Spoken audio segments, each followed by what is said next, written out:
নমস্কার বন্ধুরা, তোমরা সবাই কেমন আছো? আশা করি তোমরা সবাই খুব ভালো আছো। আজ করলাম লাউয়ের খোসা বাটা। খোসা, পেঁয়াজ এবং রসুনগুলোকে আমি ভালো করে কেটে নিয়েছি। এরপর আমি কড়াইতে গরম জল করে তাতে আমি খোসাগুলোকে ভালো করে সেদ্ধ করে নেব নুন দিয়ে।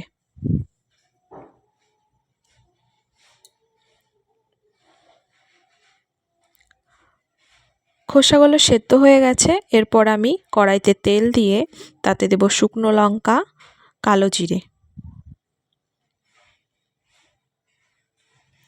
দেব রসুন আর পেঁয়াজ, ভালো করে ভাজা ভাজা করে নেব। দেব চেরা কাঁচা লঙ্কা এবং লাউয়ের খোসা দিয়ে আমি খুব ভালো করে ভাজা ভাজা করে নেব।